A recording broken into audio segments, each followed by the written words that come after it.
آخری رسول ہیں، دین حضور پر آ کر کمپلیٹ ہو گیا، لیکن دین اسلام کا لفظ قرآن پاک میں موجود ہے۔ حضرت موسیٰ علیہ السلام نے بھی فرمایا، جن کی ترجمانی اللہ تبارک و تعالیٰ نے قرآن میں فرمایا ہے کہ موسیٰ علیہ السلام نے فرمایا وَأَنَا أَوَّلُ الْمُسْلِمِينَ، میں سب سے پہلا مسلمان ہوں گا۔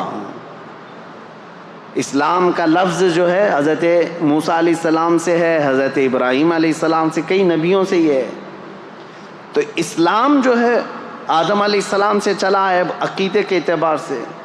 اب ہم جس اسلام کی بات کر رہے ہیں پوری دنیا میں، یہ لوگ جس کو اسلام ٹارگٹ پر رکھتے ہیں وہ ہمارا یہی دین ہے جو میرے آقا صلی اللہ تعالیٰ علیہ وسلم پر آ کر کمپلیٹ ہو گیا۔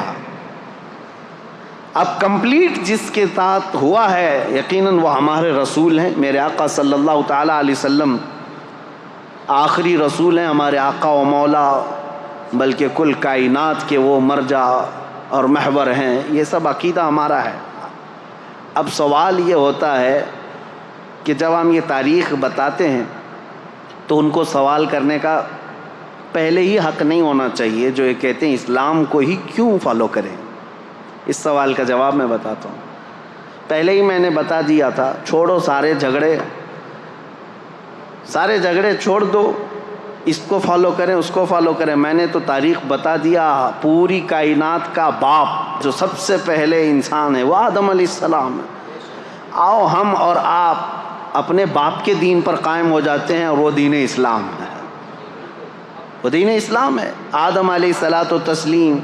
لیکن ایک بات یاد رکھنا، آدم علیہ السلام کے لا، ان کی شریعت اب نہیں ہے، ان کا عقیدہ، ان کی بنیادیں، وہ دین موجود ہے، لیکن ساتھ میں آدم علیہ السلام کو اگر مانتے ہو، چلو آ کر کے اس پر یہ بھی ماننا ہوگا کہ سیدنا آدم علیہ الصلاۃ والتسلیم جنت سے دنیا میں بھیجے گئے تھے، 300-350 سال روتے رہے اللہ تبارک و تعالیٰ کی بارگاہ میں، اور پھر وہ ایک دن آیا جب اللہ نے ایک کلمہ ان کو القا فرمایا، اور پھر اس کلمے کے ذریعے سے آدم علیہ السلام کی توبہ قبول ہوئی۔ اور حدیثوں میں بعض تفاسیر میں یہ فرمایا گیا، آدم علیہ السلام نے اللہ کریم کی بارگاہ میں یہ پیش کیا تھا، عرض کیا تھا کہ اے مولا، جو تیرا سب سے حبیب نبی ہے محمد، اس کے واسطے وسیلے سے میری دعا قبول فرما۔ رب تعالیٰ نے آدم علیہ الصلاۃ والتسلیم کی دعا قبول فرمائی تھی۔ تو آج یہ بھی تسلیم کرو کہ آدم علیہ السلام کے اگر دین پر ہوں گے تو اس آدم علیہ السلام نے میرے نبی کے وسیلے سے اللہ کی بارگاہ میں دعا کی ہے، تو یقیناً وہ اکمل و اتم رسول ہیں جو اللہ کے محبوب ہیں، اور ان کا دین ہی سچا دین ہے۔ اب میں بتاتا ہوں دین اسلام کی ہی پیروی کیوں کرنی چاہیے۔ سوال یہ، اب میں اسی بات پر اگر چل پڑوں تو پوری رات گزر جائے۔ وجہ یہ ہے، میرا دین جس بات کا اعلان کرتا ہے اس کو امپلیمنٹ کر کے بتاتا ہے۔ دین اسلام میں کسی شوشے میں کمی نہیں ہے۔ اگر کمپیئر کرنے کی بات کریں گے تو کچھ لوگوں کو برا لگے گا، لیکن آپ کا سوال ہے کہ دین اسلام کی ہی کیوں پیروی کریں، کیوں اسی کو فالو کریں، تو پھر مجھے بتانا پڑے گا۔ دین اسلام کو فالو کرنے کے لیے اس لیے کہ پورے حیات کا اگر نظام تمہیں چاہیے اپنے جینے کا تو صرف اسلام ہی دیتا ہے، صرف اسلام دیتا ہے۔ یہ میرا چیلنج ہے، جینے کا سلیقہ صرف اگر تم چاہتے ہو تو جینے کے سلیقے میں یہ صرف یہ نہیں آتا چار دیواری کے اندر جینا، انسان کے جینے کے سلیقے میں اس کی تجارت بھی آتی ہے، اس کی شادی بیاہ بھی آتے ہیں، اس کے پڑوسی بھی آتے ہیں، اس کا بازار بھی آتا ہے، اس کا بزنس بھی آتا ہے، حتیٰ کہ اس کا حکومت کرنا، اس کا وزیر بننا، سپاہی بننا، یہ ساری چیزیں جینے کے حقوق میں آتے ہیں۔ اور ہر شوشے پر اسلام تمہیں پورا پورا چیپٹر عطا کرتا ہے، ایک مسئلہ نہیں، پورا پورا چیپٹر ہے۔ تم اگر وقت کے بادشاہ ہو تو بھی اسلام تمہیں پابند بنا کر کے دکھائے گا۔ تم اگر کرسی عدالت پر بیٹھے ہو قاضی تو پورا باب موجود ہے، تمہیں فالو کرنا پڑے گا۔ تم اگر کسی اسکول کے ٹیچر ہو تو اسلام تمہیں اس کے بھی اسلوب بتائے گا۔ آج میرے عزیزو میں آپ کو بتاؤں، 1400 سال پہلے جب لا تھے ہی نہیں، بادشاہوں کے رول چلتے تھے، بادشاہوں کے قانون چلتے تھے۔ جو بادشاہ کے وہ رات میں خواب آ گیا وہ صبح قانون بن گیا، نہ پارلیمنٹ میں پاس کرانے کی ضرورت تھی، کچھ نہیں، بادشاہ کہہ دیا آج سے یہ قانون وہ قانون۔ اسلام نے سب سے پہلے یہ دنیا میں قوانین پیش کیے کہ نہیں، حکومت بھی چلے گی تو لا کے ذریعے سے چلے گی، اور اس لا کے اندر وقت کا خلیفہ بھی داخل ہوگا، وہ بھی شامل ہوگا، قانون اس کے اوپر بھی ہوں گے، کسی ایک کے اوپر نہیں ہے۔ کئی مرتبہ ایسا ہوا ہے میرے عزیزو، خلفائے راشدین سے افضل اس امت کے صحابہ میں سے لے کر آخری زمانے تک کوئی نہیں ہے۔ نبیوں کے بعد خلفائے راشدین سب سے افضل لوگ ہیں، لیکن کئی مرتبہ ایسا ہوا ہے کہ حضرت عمر فاروق رضی اللہ تعالیٰ، حضرت علی کرم اللہ وجہہ الکریم عدالت میں حاضر ہوئے قاضی کے سامنے، وہ خلیفہ ہوتے ہوئے بھی عدالت میں حاضر ہوئے ہیں، نہ قاضی نے ان کے خلیفہ ہونے کا وہ کیا کہ وقت کا خلیفہ آیا ہے، نائب رسول ہیں، صحابی رسول ہیں، ان کی فضیلتوں میں کیا کیا حدیثیں نہیں آئی ہیں، لیکن وقت کا قاضی عدالت کے منصب پر جب بیٹھا ہے تو وہ نظریں تک نہیں اٹھاتا کہ مسئلہ فیصلے کا ہے، عدالت کا ہے۔ عزیزان گرامی اوقات، اسلام کی یہ خوبیاں ہیں جس کی وجہ سے ہم کہتے ہیں فالو کرنے کے لائق صرف اسلام ہے۔ یہ دین مکمل ہے، انکمپلیٹ نہیں ہے، کمپلیٹ دین ہے۔ لاؤ تم زندگی کا جو بھی شعبہ، میں بتاتا ہوں اسلام کے ذریعے سے اس کے متعلق کیا حل ہے۔ کہیں دوسری جگہ ہم نے دیکھا ہے یا تو عورتوں کے حقوق نہیں ملتے ہیں، کہیں بچوں کے حقوق نہیں ملتے، کہیں شادی کے مسائل نہیں ملتے، کہیں تجارت کے مسائل نہیں ملتے، کہیں جرائم کے متعلق باتیں نہیں ملتی۔ آج میں آپ کو بتاؤں اسلام کی خوبیاں۔ ایک ڈاکٹر ہے امریکن، وہ ابھی اسلام قبول کر چکی ہیں، لیڈی ڈاکٹر ہے، انہوں نے کہا میں نے بہت پڑھائی کی، دیکھا بہت سارا فرق یہ ہے کہ برائیوں سے ہر دین روکتا ہے، ہر مذہب روکتا ہے، بلکہ آج کے قوانین بھی روکتے ہیں، لیکن ان کے اندر دگلاپن ہے۔ صاف صاف میں بتا رہا ہوں، شراب اچھی چیز نہیں ہے، سارے لوگ کہتے ہیں، صحیح بات ہے، سارے لوگ کہتے ہیں۔ قانون کئی کنٹریز میں ہیں، شراب پی کر کے کچھ بھی کرے گا تو ظاہر سی بات ہے اس پر پکڑ بھی ہوتی ہے۔ جگہ جگہ روڈ پر ہم دیکھتے ہیں ڈونٹ ڈرنک اینڈ ڈرائیو، شراب پی کر کے گاڑی مت چلاؤ۔ کیوں میاں، کیا ہوتا ہے شراب پی کر؟ ارے یہ پولیس والے تو گھس گھس کر کے منہ سونکھتے رہتے ہیں کہ شراب پیا ہے کہ نہیں ہے، رات کو ان کی ڈیوٹی رہتی ہے شراب پیا ہے کہ نہیں، ہر ایک کا منہ چیک کرتے رہے۔ کیوں؟ قانون کے خلاف ہے، اور گاڑی اگر چلا رہا ہے شراب پی کر کے ٹھوکے گا، کسی کو مارے گا، خود بھی مرے گا، دوسرے کی بھی جان کو خطرے میں ڈالے گا۔ یہی مسائل ہے نا۔ ہم سوال یہ کرتے ہیں جب یہ اتنی خطرناک چیز ہے کہ کبھی بھی ایکسیڈنٹ کرتا ہے آدمی، کبھی بھی ایکسیڈنٹ کرتا ہے، کسی کو مار سکتا ہے، بلکہ پی کر کے جائے اور سیف ڈرائیونگ کر کے بھی جائے تو جا کے گھر میں بیوی کو تو مارتا ہی ہے، گھر میں پتہ نہیں کیا کیا کرتا ہے۔ کہاں یہ تو ہوتا ہے۔ ہم نے کہا یہ سب لکھ کر کے لگاتے آپ ہو، ڈونٹ ڈرنک اینڈ ڈرائیو، لیکن ہمیں یہ بتاؤ کہ اس کو پینے کی جگہ کہاں ہوتی ہے اور اس کو پلانے والے کو لائسنس کون دیتا ہے؟ کوئی ایک بھی شراب کی دکان کیا حکومت کی پرمیشن کے بغیر علل اعلان چلائے جا سکتی ہے؟ نہیں میاں، ایک طرف تم خود ہی لائسنس بانٹتے ہو کہ شراب بیچو، اور اس کے بعد پھر لوگوں کو پابندی بھی لگاتے ہو پینا نہیں۔ یہ دغلاپن، اس کو ایک امریکن ڈاکٹر نے کہا میں نے دنیا بھر میں یہ دیکھا۔ اب آؤ اسلام میں، میرے آقا صلی اللہ تعالیٰ علیہ وسلم نے جب شراب کی حرمت کا حکم فرمایا کہ شراب حرام ہو گئی تو ایک قبیلہ حضور کے پاس آیا تھا، انہوں نے پوچھا اے اللہ کے نبی صلی اللہ علیہ وسلم آپ ہمیں کن کن چیزوں سے روکتے ہیں؟ میرے آقا صلی اللہ تعالیٰ علیہ وسلم نے 4 چیزوں سے ان کو منع کیا تھا۔ وہ 4 چیزیں کیا تھیں بتاؤں میں آپ کو؟ یہ صحیح حدیث ہے، بخاری شریف میں موجود ہے۔ نبی کریم صلی اللہ تعالیٰ علیہ وسلم نے فرمایا جو 4 آلے ہوتے تھے شراب پینے کے، کوئی ایک کدو کو کاٹ کر کے بیچ میں سے اس کا پورا ایک مٹکا بنا دیتے تھے، اور ایک لکڑی کا گلاس ہوا کرتا تھا، یا پھر ایک پرانے زمانے میں کسی پھل کا ایک برتن بنایا جاتا تھا، اس میں شراب ڈال کر کے لوگ پیتے تھے تو نشہ زیادہ آتا تھا، اور عربوں کے یہاں 50-50 سال پرانی شراب پی جاتی تھی۔ نبی کریم صلی اللہ تعالیٰ علیہ وسلم نے شراب کے حرام ہونے کا حکم تو دیا، ساتھ میں یہ فرمایا وہ مٹکا بھی توڑو، وہ گلاس بھی توڑو اور وہ برتن بھی توڑو، ان سب چیزوں کو ختم کرو۔ اب کبھی حکمت سوچو میرے عزیزو، شراب حرام ہو گئی، یہ پیالے کیوں حرام ہوئے؟ اس لیے کہ ان پیالوں کو دیکھ کر پینے والے کو پھر سے وہ شراب کی یاد نہ آ جائے۔ اسلام جڑ پر انگلی رکھتا ہے، اسلام بنیاد پر انگلی رکھتا ہے، یہ نہیں کہ اب تم پی کر کے آؤ تو بعد میں دیکھیں گے علاج کیا جائے گا۔ آج اسلام کی خوبیوں کے بارے میں، عصمت دری کے معاملات کتنے تیزی سے بڑھے ہیں پتہ ہے؟ آج کی رپورٹ میں آج ہی کی بات بتا رہا ہوں، USA کی رپورٹ میں، امریکہ کے پورے حصے میں پر ڈے 1700 لڑکیاں ریپ کا شکار ہوتی ہیں۔ یہ وہ ہیں جو ریکارڈ میں آتی ہیں، اور ریکارڈ میں جو آتی ہیں وہ 1/3 ہوتی ہیں، باقی تو ویسی ہے۔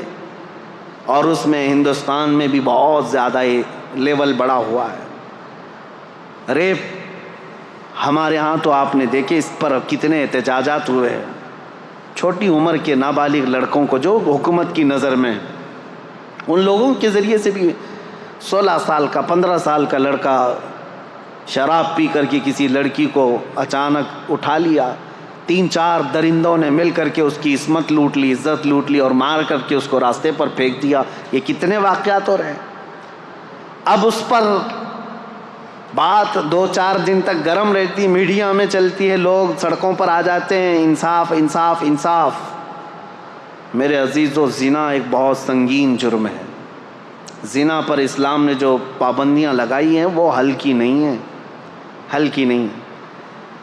آپ میں سے کوئی بھی عزت والا، میں ان سے پوچھتا ہوں جو ہندو ہیں، جو کرسچن ہیں یا دوسرے دھرم والے، میں ان سے پوچھتا ہوں کیا تم اس بات کو پسند کرتے ہو کہ تمہاری بہن کو کوئی بھی اٹھا کر لے جائے اور اپنے بستر کی زینت بنائے؟ ہرگز نہیں پسند کرو گے، کوئی نہیں پسند کرتا اس بات کو۔ تمہاری ماں کو کوئی لے جائے، کوئی بہن کو لے جائے، کوئی بیٹی کو لے جائے، ہرگز تم بھی نہیں پسند کرتے۔ میرے دین کی خصوصیت یہ اپنی جگہ پر، میں ان سے پوچھتا ہوں تم پسند کرتے ہو؟ نہیں پسند کرتے۔ جب یہ اتنا گھناؤنا جرم ہے، نہیں پسند کرتے اس کو کوئی بھی، لیکن یہ کنٹینیو ہوتا چلا آ رہا ہے۔ کیوں ایسا ہے؟ اس کی وجہ کیا ہے؟ یہ بڑھتے ہوئے ریپ کے کیسز۔ میرے عزیزو، سارے دین، سارے دھرم اس کے خلاف تو ہیں، لیکن اسلام نے جو دردناک سزا رکھی ہے وہ ایسی ہے کہ زنا کرنے والا سوچ کر کے کانپنے لگ جائے۔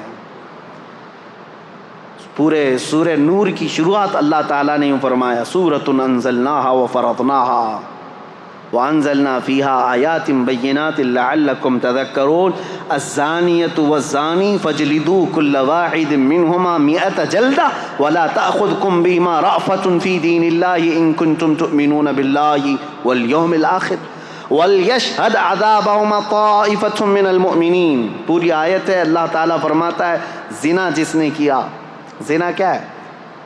غیر قانونی کام کیا تم نے، شادی نہیں کیا تھا، ایک مرد اور ایک عورت، ان دونوں نے جسمانی تعلق قائم کیا، تو اللہ فرماتا ہے اگر یہ غیر شادی شدہ ہے، غیر شادی شدہ مطلب مرد بھی شادی شدہ نہیں تھا، عورت بھی شادی شدہ نہیں تھی، ان کی شادی کی بات نہیں ہو رہی، یہ پرسنل ان کے اپنے اپنے گھروں میں شادی شدہ اگر نہیں ہے تو ان کو 100 کوڑے مارو۔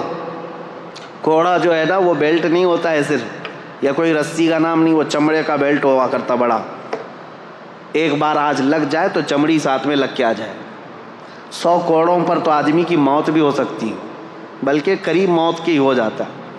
اور اگر شادی شدہ ہے تو کہا گیا کہ پتھروں سے اس کو ہلاک کر دیا جائے گا، سنسار۔ اس کو لوگ مذاق میں لیتے ہیں۔ آج وہ لوگ یہ کہتے ہیں اتنا خطرناک کہ کسی کو مار دیا جائے گا۔ ہم نے ان سے پوچھا جن کی بیٹیوں کا ریپ ہوا ہے، ان سے پوچھو، معلوم کرو، تو وہ کہتے ہیں نہیں، جو ریپسٹ ہے وہ اگر ہمارے ہاتھ میں آ جائے تو اس کو جلا دیں، اس کو کاٹ دیں، اس کو مار دیں گے ہم۔ یہی فرق ہے تمہارے میں۔ اسلام ہر بیٹی کو اپنی بیٹی کی عزت دیتا ہے۔ ریپسٹ کو یہ جو دردناک سزا دی گئی، زانی کو، قرآن کی ترتیب سنیے، صرف اتنا ہی نہیں ہے کہ ان کو رجم کیا جائے گا یا کوڑے مارے جائیں گے، بلکہ اللہ تعالیٰ فرماتا ہے وَلَا تَأْخُذْكُمْ بِهِمَا رَأْفَةٌ فِي دِينِ اللَّهِ، ان دونوں کے بارے میں اللہ کے دین میں کے معاملات میں ذرا برابر بھی نرمی مت کرنا، اللہ کا حکم ہے یہ۔ اور پھر اس کے آگے تیسرا حکم یہ ہے وَلْيَشْهَدْ عَذَابَهُمَا طَائِفَةٌ مِّنَ الْمُؤْمِنِينَ، ایسا نہیں کہ تنہائی میں کہیں کسی روم میں لے جا کر کے مار دو ان دونوں کو، اللہ فرما رہا ہے ان کی سزا پر سارے مومنوں کو جمع کرو، سب کے سامنے سزا ہوگی۔ یہ سزا اتنی دردناک ہوتی ہے میرے عزیزوں کہ انسان سوچنے سے بھی کانپنے لگ جاتا ہے۔ یہی تو وجہ تھی کہ اسلام نے جڑ پر پابندی لگائی۔ اب میں آپ کو بتاتا ہوں یہ بڑا گناہ ہے، بڑی سزا ہے، وہاں تک پہنچے ہی کیوں، ہم سزا دیں ہی کیوں اتنی بڑی، اور یہ آدمی وہاں تک جائے ہی کیوں، زنا ہوتا ہی کیوں ہے، زنا تک پہنچتا ہی کیوں ہے؟ اس کے لیے اب میں اسلام کی خصوصیت بتاتا ہوں۔ سوال یہی تھا نا کہ اسلام کو ہی کیوں فالو کریں، سوال یہی ہے نا اسلام کی پیروی کیوں کریں؟ اب سنو، تم تو اب زنا کے بعد ہو سکتا ہے قانون لگاؤ گے ریپسٹ کے لیے یہ ہے 10 سال کی سزا، 18 سال کی سزا، کسی کے ہاں 14 سال کی سزا، نابالغ بچی کے ساتھ ہو جائے تو اس کو عمر قید کی سزا۔ سزاؤں کا نفاذ یہ تو بعد میں ہوگا، اور تم تو یہ پہلے سے سوچ رہے ہو یہ کر کے آئے گا تب یہ سزا ہوگی۔ اسلام کیا کہتا ہے وَقُلْ لِلْمُؤْمِنِينَ يَغُضُّوا مِنْ أَبْصَارِهِمْ، اے محبوب اپنے غلاموں سے فرما دیں اپنی نگاہیں نیچی رکھیں، زنا تک جاتے ہی کیوں؟ وَلَا تَقْرَبُوا الزِّنَا إِنَّهُ كَانَ فَاحِشَةً، اللہ فرماتا ہے زنا کے قریب بھی مت جاؤ، وہ بہت بڑی بے حیائی۔ اور رب تعالیٰ نے صرف مومن مردوں سے نہیں فرمایا وَقُلْ لِلْمُؤْمِنَاتِ يَغْضُضْنَ مِنْ أَبْصَارِهِنَّ وَيَحْفَظْنَ فُرُوجَهُنَّ، اور اے محبوب مومنہ عورتوں سے بھی کہہ دیں وہ اپنی آنکھیں نیچی رکھیں، اپنی شرمگاہوں کی حفاظت کریں۔ وَلَا يُبْدِينَ زِينَتَهُنَّ، اے محبوب ان سے کہہ دیں اپنی مومنہ عورتوں سے، امتیوں سے، کہ وہ اپنی زینت کا اظہار نہ کریں۔ یہ قرآن کا حکم ہے، عورت اپنی زینت کا اظہار کس کے پاس کر سکتی؟ الا لبعولتہن، اپنے شوہروں کے پاس، او آبائہن، اپنے باپ کے پاس۔ یہ جن لوگوں کا ذکر آیا ہے قرآن میں ان کے سامنے، اپنے بیٹوں کے سامنے، اپنے بھانجوں کے سامنے، اپنے بھتیجوں کے سامنے، بس ان کے علاوہ کسی کے سامنے عورت اپنی زینت کا اظہار نہ کرے۔ اب مجھے بتاؤ اسلام نے کہاں روک لگائی ہے؟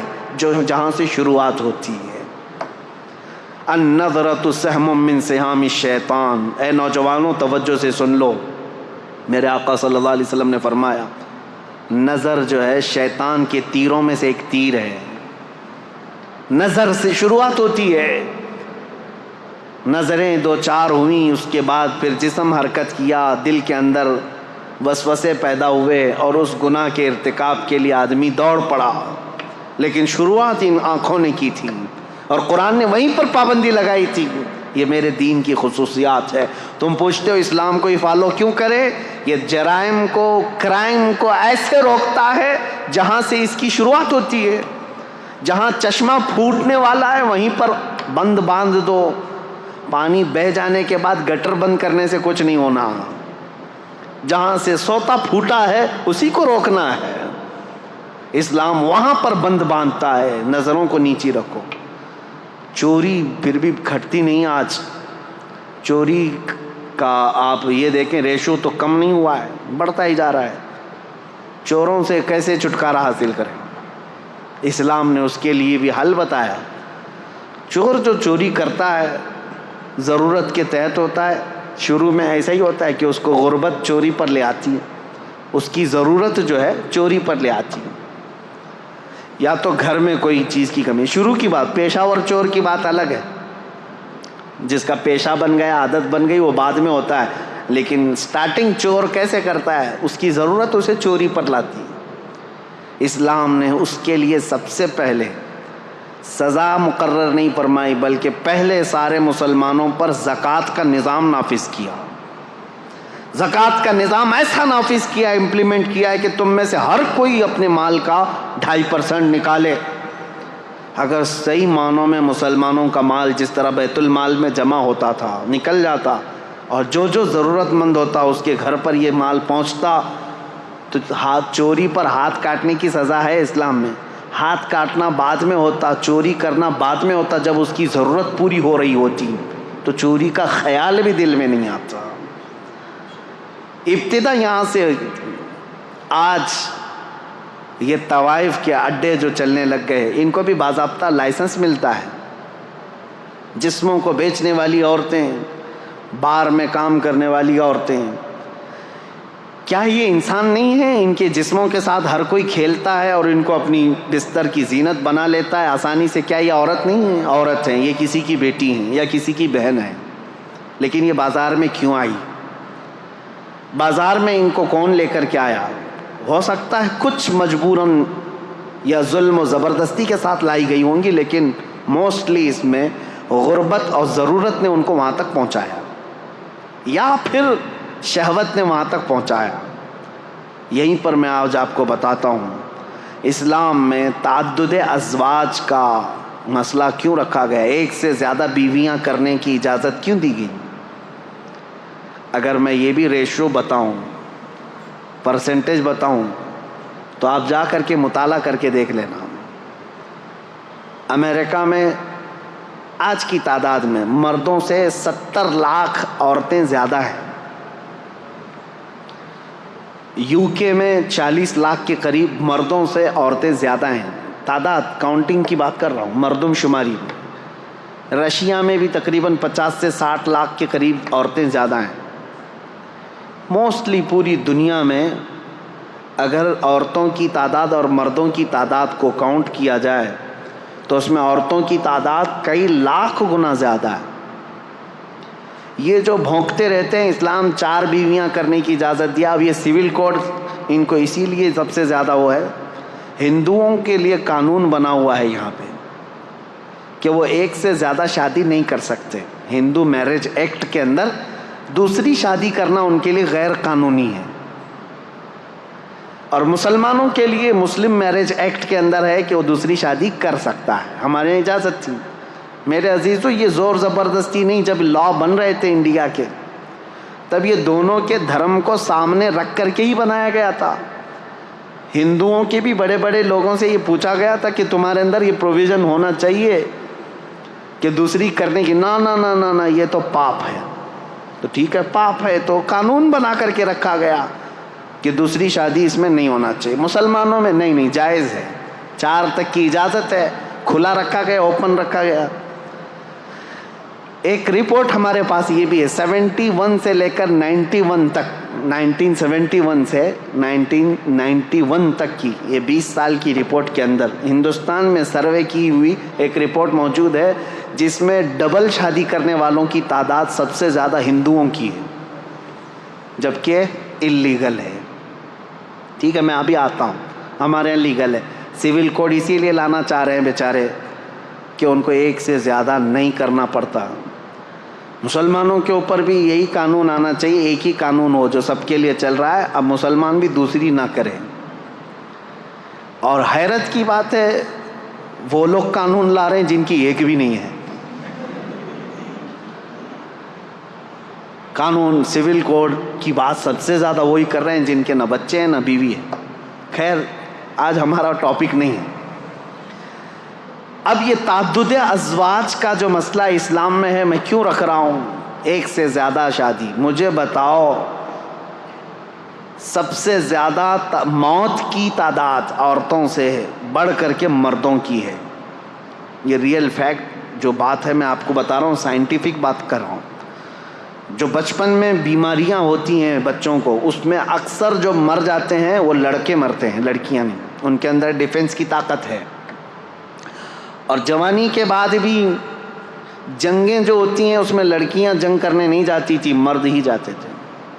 فوج میں سپاہیوں میں لڑکے شامل ہوتے تھے اور جنگوں میں سب سے زیادہ مردوں کی موت ہوتی تھی.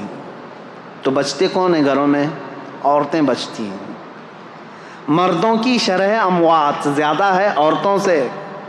مرد مرتے بھی زیادہ ہیں, پیدا بھی کم ہو رہے ہیں, عورتوں کی تعداد زیادہ ہے. اب مجھے بتاؤ صرف USA میں اگر 70 لاکھ عورتیں زیادہ ہیں، ہر مرد وہاں شادی کر بھی لیا، پہلے تو کرتے نہیں، اگر ہر مرد کر بھی لیا تب بھی 70 لاکھ عورتیں بچتی ہیں۔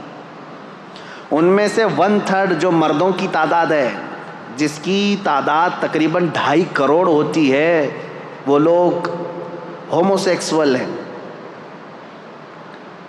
USA کی بات کر رہا ہوں، تو شادی کرنا ہی نہیں چاہتے۔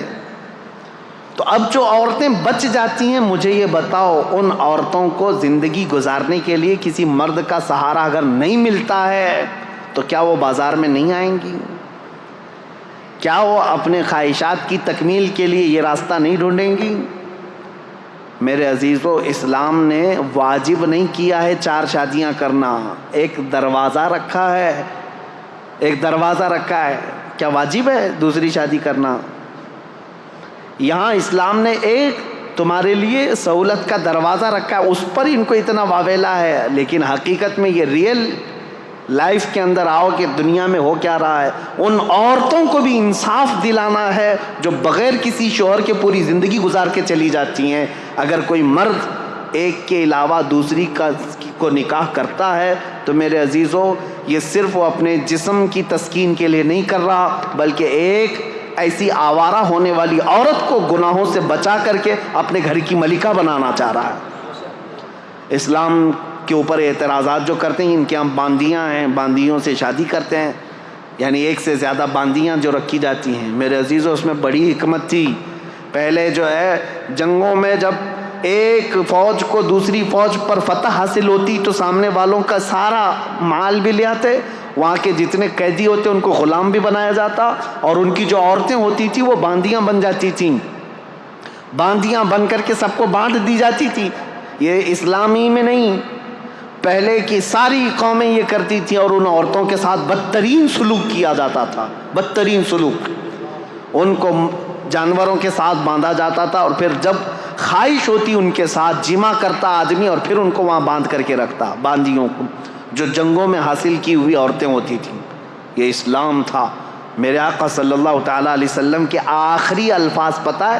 حضور کی وفات کے وقت سب سے آخری الفاظ 2 ہی تھے، الصلاۃ و ملک یمین، نماز اور اپنے ماتحت رہنے والی باندیوں کا خیال کرو، غلاموں کا خیال کرو۔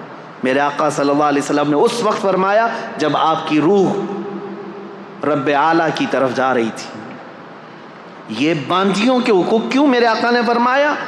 کہ صرف یہ کام کاج کی مشینیں نہیں ہیں، ابھی اگر جنگوں کے بعد تمہارے ہاتھ آئی ہیں تو انہیں نکاح کرو اور ان کو اپنے گھر کی زینت بناؤ۔ وہ ملکہ بن کر کے رہی ہیں، 1 2 نہیں، ہزاروں تاریخ اسلام میں موجود ہیں جو صحابہ کے نکاح میں آئیں اور ان سے اولاد بھی ہوئیں، ان سے بڑے بڑے فقیہ اور محدث بھی پیدا ہوئے۔ ان عورتوں کو آوارہ ہونے سے اسلام نے بچایا۔ میرے عزیزوں، میں کتنی باتیں عرض کروں، اسلام کی ہی پیروی کیوں کی جائے؟ یہ خوبیاں اگر میں بتاتا رہوں، یہ آپ کے لیے نہیں، آپ آلریڈی اللہ تعالیٰ کی طرف سے ہدایت دیے ہوئے ہیں۔ اللہ تعالیٰ نے آپ کو اسلام پہلے سے دیا ہے، یہ اس کا شکر ہے۔ میں ان لوگوں سے پوچھ رہا ہوں، ان لوگوں سے کہہ رہا ہوں جو یہ کہتے ہیں اسلام کی ہی پیروی کیوں کریں، اس کے اندر کیا خصوصیت ہے، اسلام کو فالو کیوں کریں؟ ان کے لیے میں کہہ رہا ہوں، اسلام پورا نظام حیات ہے، پوری زندگی کا دستور ہے، اور چیلنج ہے میرا ہی، کوئی بھی لے کر کے آ کر کے دکھائے، میں بتاؤں گا کہ انکمپلیٹ ہے تمہارے ہاں، انکمپلیٹ۔ کسی بھی دین میں جاؤ، ایک اور خاتون کی بات میں کرتا ہوں، رشیا کی ہے، وہ دین اسلام میں آئیں تو انہوں نے لکھا ہے، وہ بھی ایک خاتون ہے، نام میں نہیں جانتا یا یاد نہیں ہے ابھی مجھے نام۔ انہوں نے کہا کہ میں دین اسلام میں داخل ہوئی، لوگ یہ پوچھتے ہیں سبب کیا تھا، وہ کہتی ہیں کہ اس طرح سوال کرنا بھی میں اس کو غلط سمجھتی ہوں کہ اسلام کی اتنی بڑی عظمت کے لیے یہ سوال ہونا ہی نہیں چاہیے، کوئی اسلام میں آ رہا ہے تو کس وجہ سے آیا۔ وہ خاتون کہتی ہیں میری تو وجہ یہ تھی، سب سے بڑی وجہ کہ میں نے صرف اس دین میں دیکھا کہ بندہ بغیر کسی، جیسے پجاری کے، پادری کے، جیسا ان کے ہاں پورا تسلط قائم ہے، حکومت قائم ہے کہ ان کے علاوہ کچھ ہو نہیں سکتا، بابائیت، پاپائیت جس کو کہتے ہیں، وہ کہتی ہے صرف دین اسلام ایسا ہے جس میں بندہ تنہا بھی اگر چاہے تو اللہ سے قریب ہو جاتا ہے. اور خدا فرماتا ہے اے محبوب میرے بندے میرے بارے میں آپ سے سوال کرتے ہیں، اے رسول میرے بندے آپ سے میرے بارے میں سوال کرتے ہیں کہ ہمارا رب کہاں ہے. اے میرے محبوب ان کو جواب دیں کہ ہم ان کے شہرک سے زیادہ قریب ہیں. اللہ فرماتا ہے قرآن پاک میں بہت قریب ہوں تم سے. وہ خاتون کہتی ہے مجھے یہ فلسفہ اتنا اچھا لگا کہ بندہ یہاں پر آزاد ہے، جو جس طرح دوڑنا چاہے اپنے رب کے حضور ہو جا سکتا ہے. عیسائیت میں نہیں ہے. بہت ساری جگہوں پر ایسا ہے کہ پوجا بھی تم خود سے نہیں کر سکتے جب تک پجاری نہ آ جائے، پنڈت نہ آ جائے. ان کے بغیر اگر کیا تو پاپ کیا تم نے.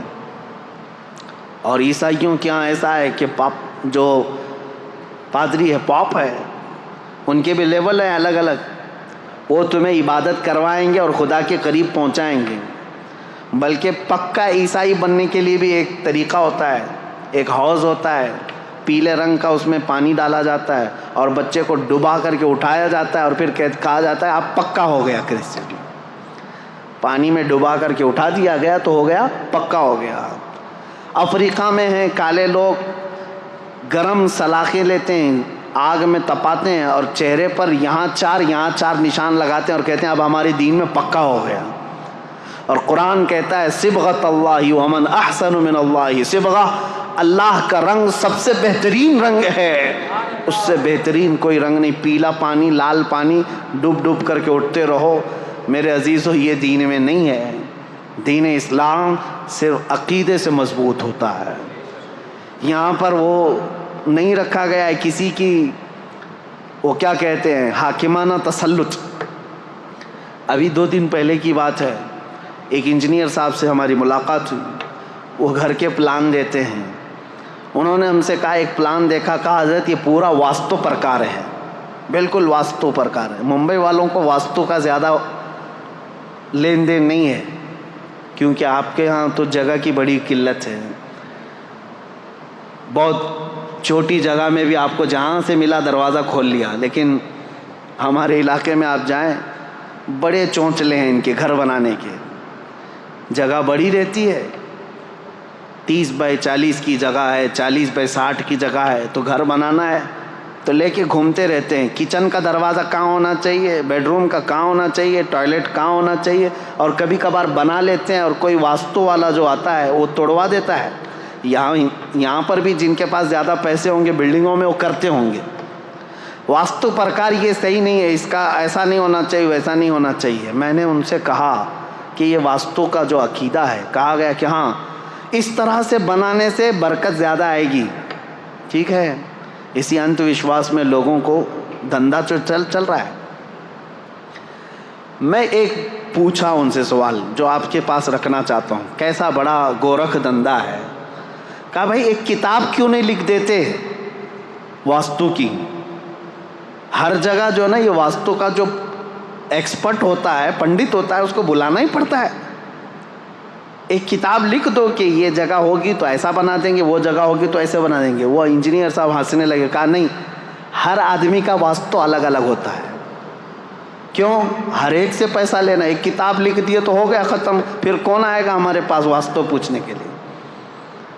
یہ سب چیزیں میرے عزیزو دین اسلام میں نہیں ہیں.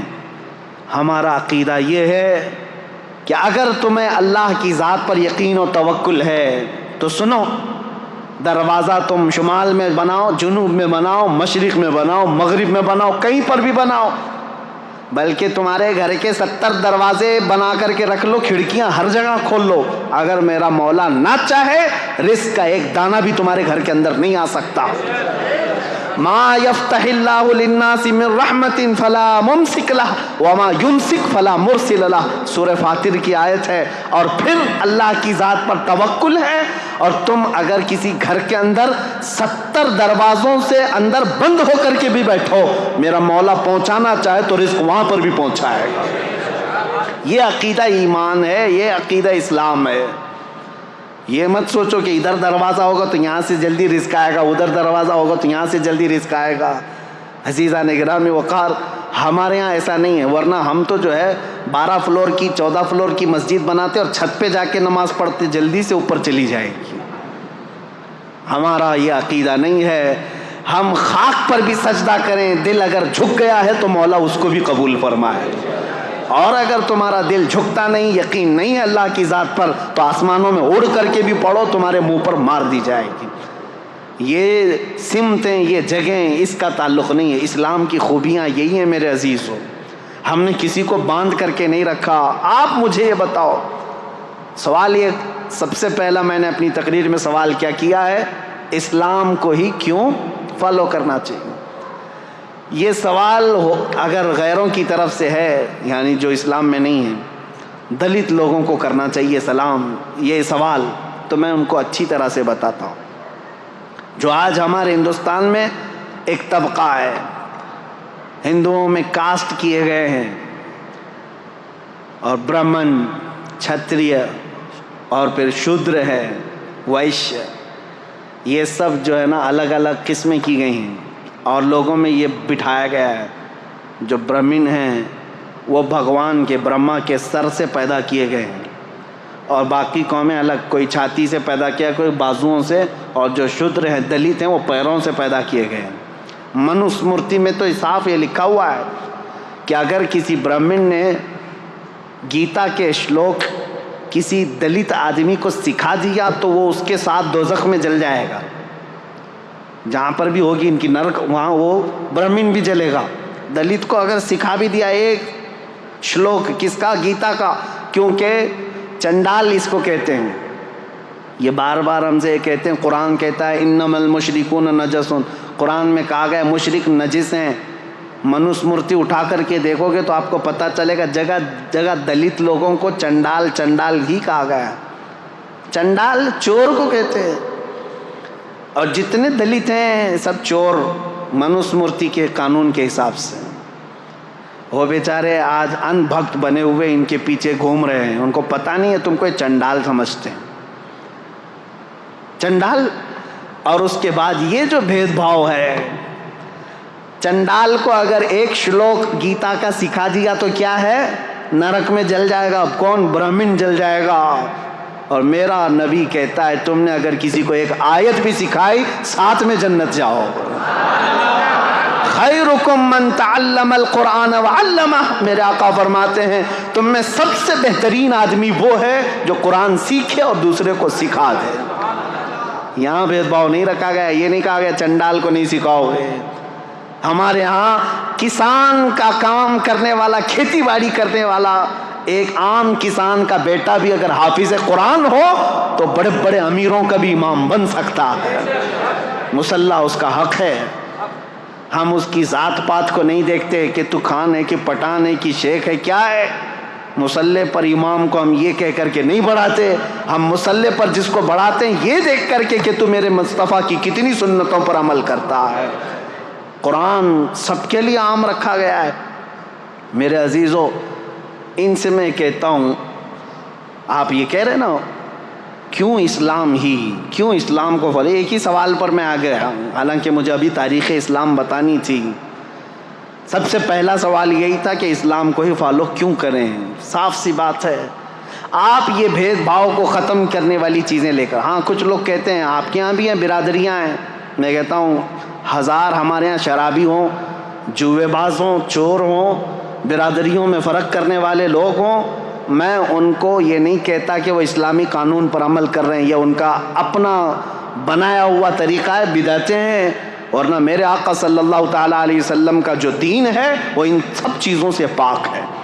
اس لیے میں مسلمانوں سے کہتا ہوں، خاص طور پر ہمارے شمال ہند میں اتر پردیش، بہار اور بنگال، اس طرف جو ہے یہ برادریوں کا تعصب اتنا زیادہ ہے، یہ انصاری ہے، یہ جولا ہے، یہ خان ہے، یہ پٹھان ہے، یہ شاہ ہے، یہ شیخ ہے، یہ منصوری ہے، انصاری ہے، نہ جانے کتنی چیزیں بنا کر کے رکھا ہے۔ ٹھیک ہے، خاندان تعارف کے لیے تھا، ایک دوسرے کو پہچاننے کے لیے قبائل بنے گئے تھے، لیکن یہاں تو ایک دوسرے کو جھگڑا کرنے کے لیے، ایک دوسرے کو نیچا دکھانے کے لیے۔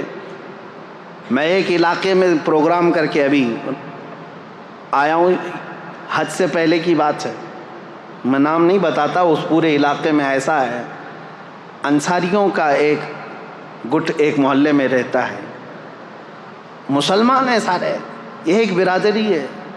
اور پھر ابھی قریب کی بات ہے کہ کوئی الیکشن کے لیے کھڑا ہو گیا، پٹھان تھا، خان تھا، سارے انصاریوں نے مل کر کے ہرایا، کہا ہندو جیتے گا چلے گا لیکن پٹھان نہیں. نعوذ باللہ من ذلک. میں نے پوچھا کہ وہ جو خان صاحب کھڑے تھے، مجھے اس سے لینا دینا نہیں ہے کہ کون جیتتا ہے کون ہارتا ہے، لیکن میں کہہ رہا ہوں یہ تعصب کیوں آیا؟ میں نے کہا کیا وہ بدعقیدہ تھے؟ کہا نہیں، بدعقیدہ تو ہمارے محلے میں ہے ہی نہیں، وہ بھی مسلک اعلیٰ حضرت والا، ہم بھی مسلک اعلیٰ حضرت. میں نے کہا یہ تعصب کہاں سے آیا؟ کہا نہیں، اگر وہ آتے تو ہم کو مارتے، تم لوگ کم ذات والے لوگ ہو. نعوذ باللہ من ذالک. یہ تمام چیزیں ان لوگوں سے تمہارے درمیان آئی ہیں جن کے ساتھ آج اٹھک بیٹھک ہو رہی ہے. شودر لوگوں کے ساتھ جو سلوک برہمن کرتے ہیں، یہ سب چیزیں اسلام میں بالکل نہیں ہیں. اسلام ان چیزوں سے پاک ہے. آپ کو پتہ ہے ایک بار حضرت ابو ذر غفاری رضی اللہ تعالیٰ عنہ نے حضرت بلال کو صرف یہ کہا تھا، کالی ماں کے بیٹے. میرے آقا صلی اللہ علیہ وسلم اتنے ناراض ہوئے تھے. پوچھا تھا افیک الجاہلیہ، اے ابو ذر ابھی تمہارے اندر جاہلیت ہے؟ ابھی جہالت کے زمانے میں پل رہے ہو؟ حضرت ابو ذر آئے، حضرت بلال کو یہ نہیں کہا کہ غلطی ہو گئی معاف کر دو، کہا ہاتھ پکڑ کر کے لائے، مسجد میں لیٹ گئے، کہا اے بلال تم اپنا یہ کالا پیر میرے چہرے پر رکھ کر رگڑ دو تاکہ مجھے میری غلطی کا احساس ہو جائے. میں نے کیسے کہہ دیا تم کو کالی عورت کے بیٹے، مجھ سے خطا ہوئی، اب تم یہ اپنا پیر میرے چہرے پر رکھو، میں اس لائق ہوں. وہ اس بات کو بھی پسند کر رہے تھے کہ بلال اگرچہ کالے ہوں لیکن اپنا پیر میرے چہرے پر رکھ دیں. حضرت بلال نے ان کو اٹھا لیا، سینے سے لگا لیا، کہا میرے اور تمہارے درمیان جو کامن چیز ہے وہ یہ ہے تم بھی اسی رسول کے غلام ہو جس کا غلام میں ہوں. یہ چیز ہمیں دین اسلام میں جوڑے رکھتی ہے. عزیزان گرامی اوقات، تم سوال یہ کر رہے ہو اسلام کو ہی کیوں فالو کیا جائے؟ یہ اسلام کی خصوصیت ہے کہ فلسطین کا بچہ روتا ہے تو ہمارے درمیان ہمارے دل کے اندر بھی درد اٹھتا ہے. اسلام نے جوڑ کر کے رکھا ہے. یونیٹی ایسی ہے، اللہ کی قسم حج کر کے آؤ تو پتہ چلے گا، حج کر کے آؤ پتہ چلے گا وہاں اللہ کریم نے ایک لباس میں پوری دنیا کو کس طرح سے بلایا ہے. کسی بادشاہ کو تم پہچان نہیں سکتے. ابھی پچھلے سال کی بات میں 2022 میں افریقہ کا ایک ملک ہے، چھوٹا سا ملک ہے، وہاں کا پریسیڈنٹ آیا تھا اور ہر پریسیڈنٹ کو ایک پروٹوکول دیا جاتا ہے سعودی گورنمنٹ کی طرف سے. اس کو کچھ فوجی دیے جاتے ہیں، گاڑی اسپیشل ہوتی ہے، ان کے ٹینٹ الگ لگتے ہیں، لیکن اس نے ساری چیزوں کو قطعاً منع کیا تھا. کہا تھا کہ میں جس طرح میری کنٹری کے لوگ حج کے لیے جا رہے ہیں میں ویسی حج پہ جاؤں. اور اس کی ایک فوٹو وائرل بھی ہوئی تھی، مینا کے روڈ پر وہ بغیر بستر کے ہاتھ کا تکیہ بنا کر سو رہا تھا. اپنے ملک کا بادشاہ ہے. 1 سال پہلے کی بات دیکھا ہم نے اور پھر یہ احساس ہوا اللہ کریم نے اسلام میں یہ خصوصیت رکھی ہے. حضرت عمر فاروق رضی اللہ تعالیٰ عنہ بھی وہی کھاتے تھے، حضرت ابو بکر بھی وہی کھاتے تھے جو مدینے کے عام لوگ کھایا کرتے تھے. عزیزان گرامی اوقات، اسلام ہی کیوں، اس کی خصوصیات ہیں. میں لوگوں سے یہ کہوں گا مسلمانوں کے بعض عمل کو دیکھ کر کے تم یہ جج مت کرنا کہ اسلام میں کیسا ہے. تم کو چاہیے کہ اسلام کو پڑھو اور اس کے بعد اسلام میں آؤ. میں سب کو دعوت دے رہا ہوں، RSS والوں کو بھی دعوت ہے، کھلی دعوت ہے، آخری سانس تک یہ دعوت ہے، کیونکہ اچھائی کی دعوت تو دینا ہے نا. کسی کو ڈر لگتا ہے تو جائے، اچھائی کی دعوت ہے. میرے نبی پاک صلی اللہ تعالیٰ علیہ وسلم کا دین ہے. جب آپ ہمیں دعوت دیتے ہیں کسی چیز کی تو ہم بھی آپ کو دعوت دے سکتے ہیں، آؤ پڑھو. لوگوں کے عمل دیکھ کر کے جج مت کرنا کہ اسلام ایسا ہے ویسا ہے. لوگوں کے عمل سے نہیں، اسلام اپنی حقانیت سے چل رہا ہے. اب دوسرا اس پر جو اعتراض ہمیشہ ہوتا رہا ہے، آج بھی ہوتا ہے، اسلام تلوار کے زور سے پھیلا. ایک بھونڈا اعتراض ہے جنہوں نے سمجھا نہیں.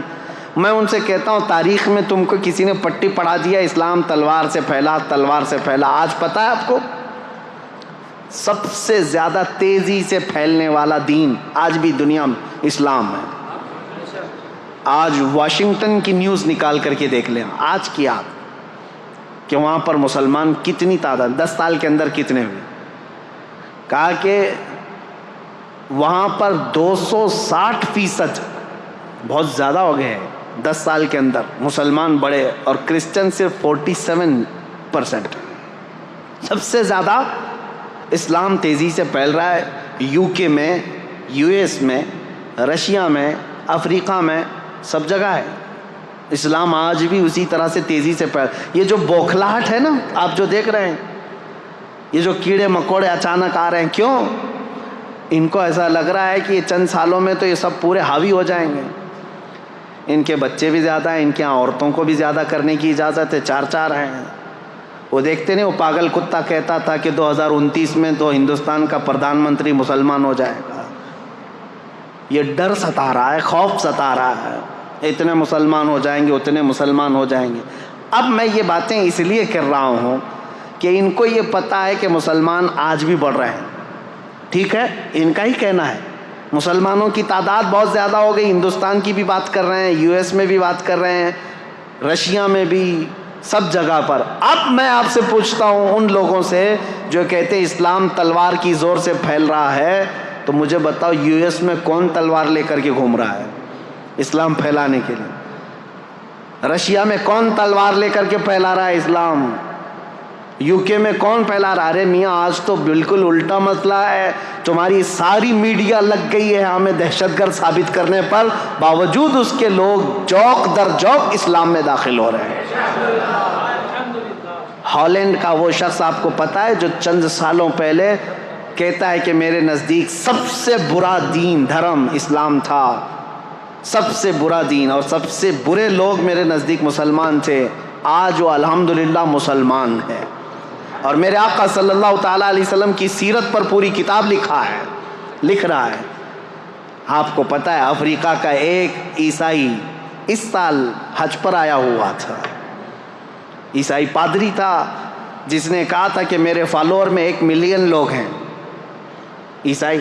اس نے خود کہا آج میں غار ہیرا جو جبل نور پر ہے پہاڑی مکہ میں, اس کی مٹی چوم کر کے وہ رونے لگا, جو پیدائشی عیسائی ہے. میں بتاتا ہوں میرے عزیزو, اس کی بھی کلپ وائرل ہوئی تھی, آپ لوگوں نے دیکھا ہوگا.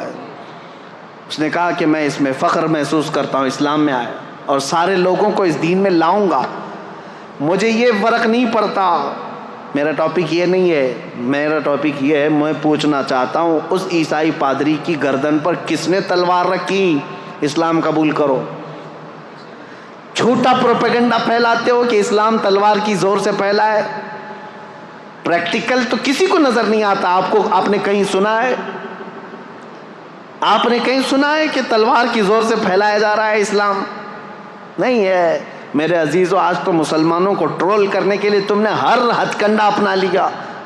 آتنکوادی یہ ہیں, ریپسٹ یہ ہیں, چور یہ ہیں, بہت زیادہ آوارہ یہ ہیں, نشہ خور یہ ہیں, ساری چیزیں تو تم نے ڈال کر کے رکھی ان کے اوپر الزامات. لیکن جو دین اسلام میں آ رہا ہے میرے عزیزو, وہ ہمارے عمل کی وجہ سے نہیں آ رہا ہے, وہ دین اسلام کی حقانیت کی کشش ہے جو قیامت تک کھینچتی رہے گی لوگوں کو. لوگ اس میں آئیں گے. اذا جاء نصر اللہ والفتح ورأیت الناس يدخلون فی دین اللہ افواجا. میرا رب فرماتا ہے جب اللہ کی مدد آ جائے گی, اے محبوب آپ دیکھیں گے لوگ اسلام میں فوج در فوج داخل ہوں گے, فوج در فوج داخل ہوں گے. RSS کے گوا کے رہنے والے ایک بڑے دانشور آدمی ہیں, انہوں نے کچھ سوالات کیے ہیں مسلمانوں کے متعلق, مجھے جواب دینا تھا. 10 سوالات انہوں نے کیے تھے, لیکن ابھی وہ ہمارے ٹاپک سے ریلیٹڈ نہیں. صرف ایک ہی بات انہوں نے کہا کہ مسلمانوں میں یہ عقیدہ کیوں ہے کہ کافروں کا صفایا ہو جائے گا, اسلام غالب آ جائے گا, کافروں کا صفایا ہو جائے گا. جواب صرف اتنا ہے, سمجھنے میں آپ کی غلطی ہو گئی. کافروں کا صفایا ہو جائے گا انہوں نے کیا سمجھا؟ قتل کر کے مار ڈالیں گے سب کو. ہاں ہم بھی کہتے ہیں ہوگا صفایا, گردنوں کا صفایا نہیں, شرک اور کفر کی غلاظت کا صفایا ہوگا. حضور اکرم صلی اللہ تعالیٰ علیہ وسلم کی نسل پاک میں ایک امام آئے گا جس کو امام مہدی کہا جائے گا, اور اس امام مہدی کے فوج اور ان کی تبلیغ پر پھر سب کفار کا صفایا ہوگا۔ مطلب یہ نہیں ہے کہ گردنیں مار دی جائیں گی، مطلب یہ ہے کہ دلوں کے اندر جو کفر و شرک کی غلاظت ہے اس کا صفایا ہوگا، اور پھر شرق سے لے کر غرب تک، شمال سے لے کر جنوب تک، ہر ایک کی لفظ، ہر ایک کی صدا ہوگی لا الہ الا اللہ محمد رسول اللہ۔ یہ ہمارا کہنا ہے۔ ہم یہ کہتے ہیں آپ خامخواہ کیوں ڈرے ہوئے ہیں کہ قتل ہو جائے گا؟ ہم قتل کی بات کہیں نہیں کی ہے کہ صفایا ہو جائے گا، قتل ہو جائے گا۔ اور پھر یہ جو پروپیگنڈا پھیلایا جاتا ہے میرے عزیزوں، تلوار کی زور سے پھیلا، تلوار کی زور سے پھیلا۔ ذرا دامن میں جھانک کر کے دیکھو، تاریخ پڑھ کر کے دیکھو، ہندوستان میں 700 سال تک تھے مسلمان حکومت کرتے ہوئے۔ اگر روز تلوار لے کر کے بیٹھے ہوتے تو ایک کیڑا بھی نہیں بچتا، بھی کوئی کیڑا بھی نہیں بچتا۔ سب کو زبردستی اگر داخل کیا گیا ہوتا تو سب 700 سال بہت ہیں، بہت ہیں میرے عزیزو۔ دین اسلام نے آزاد رکھا تمہیں۔ آج مندریں بھی باقی ہیں 1000 سال پرانی، 800 سال پرانی، 900 سال پرانی۔ ہندوستان میں وہ مندریں بھی موجود ہیں اور لوگ بھی موجود ہیں، دھرم بھی موجود ہے۔ ہم نے زور زبردستی کسی کو بلایا ہی نہیں۔ قرآن میں اللہ فرماتا ہے لا اکراہ فی الدین، دین میں کوئی زور زبردستی نہیں، لیکن قیامت کا دن آنا ہے، فیصلہ تو اس دن ہونا ہے۔ اب اسلام کی خصوصیات یہ پوچھ رہے تھے کہ کیوں اسلام کو فالو کریں، اور پھر یہ اعتراضات، اسلام تلوار کی زور سے پھیلا، یہ ساری چیزیں ایک پروپیگنڈا ہے میرے عزیزو، پروپیگنڈا ہے۔ اور حقیقت اگر میں آپ کو بتاؤں، نبی کریم صلی اللہ تعالیٰ علیہ وسلم جتنی جنگوں میں شرکت فرمائے وہ تقریباً 17 ہوتی، 17 غزوات جس میں حضور صلی اللہ تعالیٰ علیہ وسلم بنفس نفیس خود گئے، اور کل جنگوں میں جو لوگ مرے، فوت ہوئے، ان کی تعداد پتہ ہے 252، 250 لوگ مرے ہیں۔ کتنے؟ 250۔ اور آپ کو پتہ ہے فرسٹ ورلڈ وار جو ہوئی تھی، فرسٹ ورلڈ وار، اس میں کتنے لوگ مرے تھے پتہ ہے؟ 3 کروڑ لوگ مرے تھے۔ اور سیکنڈ ورلڈ وار جو 1940 پہ ختم ہوئی، 1940 تک، اس میں 5 کروڑ لوگ، کروڑ کی بات کر رہا ہوں، 100 بھی نہیں، 1000 بھی نہیں، لاکھ بھی نہیں، کوئی گنتی ہے انسانوں کی؟ یہ آج ہمیں تمیز دینے آئے ہیں اسلام تلوار کی زور سے پھیلا۔ یہ 5 کروڑ، یہ 3 کروڑ لوگوں کو جو موت کے گھاٹ اتارا گیا ہے، کس بنیاد پر؟ مجھے بتاؤ کس بنیاد پر؟ صرف حکومت، تخت اور سکتہ حاصل کرنے کے لیے ہزاروں نہیں کروڑوں انسانوں کو موت کی گھاٹ اتار دیا۔ دور مت جاؤ، آج رپورٹ نکال کر کے دیکھ لینا، ہماری نہیں، آزاد رپورٹ، عراق میں پچھلے 20 سال سے کتنے لوگوں کو امریکہ نے مارا ہے۔ آج ملک شام میں 2011 سے لے کر 2023 تک کا آپ رپورٹ نکال کر کے بتاؤ کتنے لوگ وہاں مارے گئے۔ فلسطین میں پچھلے 60 سال سے کتنے لوگ مارے گئے۔ ہوتا یہ ہے کہ چور خوب چوری کر چکا ہے، لیکن یہ کہتا ہے دوسرا چور ہے، دوسرا چور ہے۔ ان کی چوریاں اتنی ہیں کہ یہ اپنی چوری کو چھپانے کے لیے، جیسے ہمارے ملک کے صاحب کرتے ہیں، سب کو بولتے رہو تاکہ کوئی ہم کو نہ بولے۔ یہ پروپیگنڈا اس طرح اتنی تیزی سے پھیلایا گیا ہے، اتنا پھیلایا گیا ہے کہ اسلام تلوار کی زور سے پھیلا، تلوار کی زور سے پھیلا۔ اور مثال میں کیا لے کر کے آئیں گے؟ ان کے ہی پالے ہوئے کوئی ISIS کے ٹٹو لوگوں کو جو دہشت گردی کے ساتھ کسی کا گلا کاٹ رہے ہوں گے، کسی کو مار رہے ہوں گے، ان کی ویڈیو بنائیں گے اور پوری دنیا میں دہشت پھیلائیں گے۔ اور ایک ویڈیو سے تم 5 کروڑ لوگوں کی موت چھپا رہے ہو۔ آج پتہ ہے یہ سارا نظام، اگر میں تاریخ کے حساب سے بیٹھوں کتنی موتیں ہوئی ہیں، تمہاری آنکھیں پھٹی رہ جائیں گی۔ عراق کی موتیں، ملک شام کی موتیں، ابھی یمن میں، افغانستان میں 20 سال یہ درندوں کی طرح ناچتے رہے پورے نیٹو کی فوجیں، تقریباً 45 کنٹریز کی فوجیں 20 سال تک افغانستان میں کیا کر رہی تھیں؟ مارا ہے انہوں نے، ہزاروں کی تعداد میں عام شہریوں کو مارا ہے۔ اتنی موتیں ہو جانے کے بعد اب سوال کرنے کا حق بھی نہیں بنتا تم کو کہ تم اسلام پر انگلی اٹھاؤ گے، جہاں میرے آقا صلی اللہ تعالیٰ علیہ وسلم کی زندگی پاک میں 17 جنگوں میں کل کتنے لوگ مارے گئے تھے؟ ایک طرف 250 کو رکھو، ایک طرف 8 کروڑ لوگوں کو، کوئی کمپیریزن ہے؟ کوئی تقابل ہے؟ میرے عزیزو، تاریخ کی سچائیاں آپ کے سامنے میں رکھنا چاہتا ہوں. اسلام پر اعتراضات کرنے والے کبھی ان چیزوں کو لے کر کے آتے ہیں، کبھی ان چیزوں کو لے کر کے آتے ہیں. بہت سارے اعتراضات ہیں. ابھی قربانی کا وہ گزرا، سعودیوں کے بھی اب نخرے زیادہ ہو گئے، وہ قربانی سے ابھی بچنے کی کوشش کر رہے ہیں. ابھی وہ نیوٹرل بننے کے لیے ابھی دیکھا انہوں نے اپنا ایک نمائندہ یا ہندوستان بھیجا جو مندروں کی زیارت کرنے آیا ہے.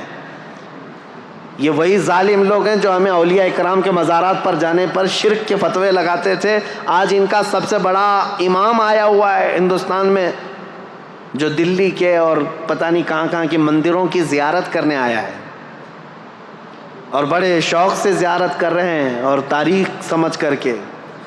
اور وہاں میرے آقا صلی اللہ تعالیٰ علیہ وسلم کے آثار کو مٹا کر کے رکھا ہے شرک اور بدعت کے نام پر. خیر وہ بات الگ ہے. یہ نیوٹرل بننے کے لیے، لوگوں کی واہواہی لینے کے لیے اب قربانی کے مسئلے پر بھی آ گئے ہیں.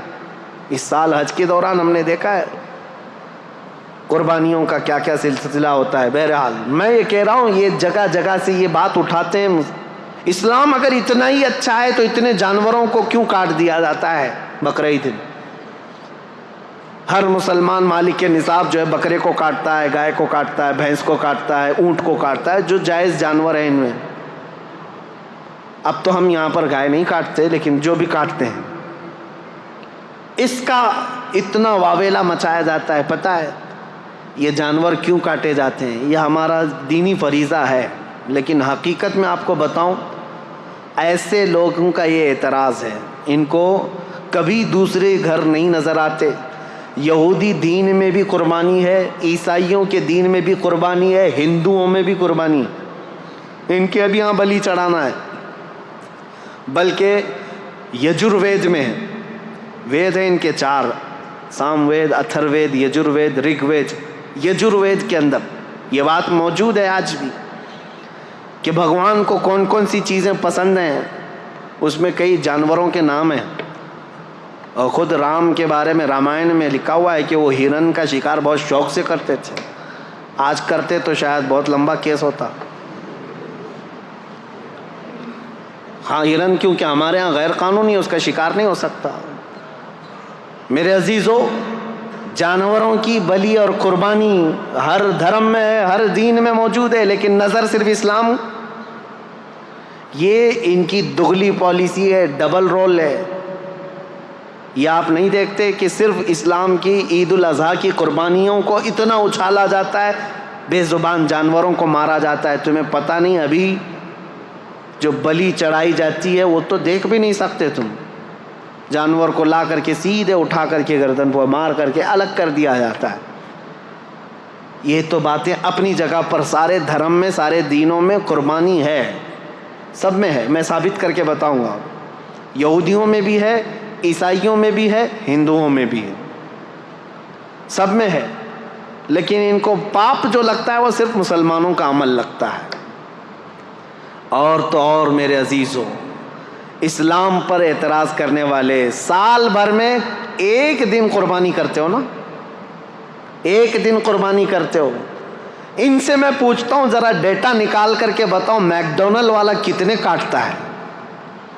KFC والے کتنے کاٹتے ہیں؟ یہ شدھ شاکاہاری لوگوں سے پوچھ رہا ہوں. تم نے اپنے ملک میں ان کو پرمیشن دے کر کے رکھا ہے. یہ ملٹی نیشنل کمپنیاں ہیں، تمہیں پتہ ہے پر ڈے کئی لاکھ گائے میک ڈونلڈ والا کاٹتا ہے. یہ اور بات ہے کہ انڈیا میں بیف کا ان کا نہیں ہے، دوسرے کنٹریز میں میک ڈونلڈ والوں کا بیف کا بھی موجود ہے، ان کے مینو میں ہے. سب جگہ بیچتے ہیں، کچھ جگہ تو خنزیر بھی بیچتے ہیں. جہاں جیسا دیس ویسا بیس ہے. لیکن کبھی آج تک ان میں سے کوئی بھی کیڑا اٹھا اور کہا کہ یہ جو نان ویج والا ہے اس کو یہاں پرمیشن نہیں دینا چاہیے؟ نہیں، سب جگہ تم شوق سے ان کو چلاتے ہو.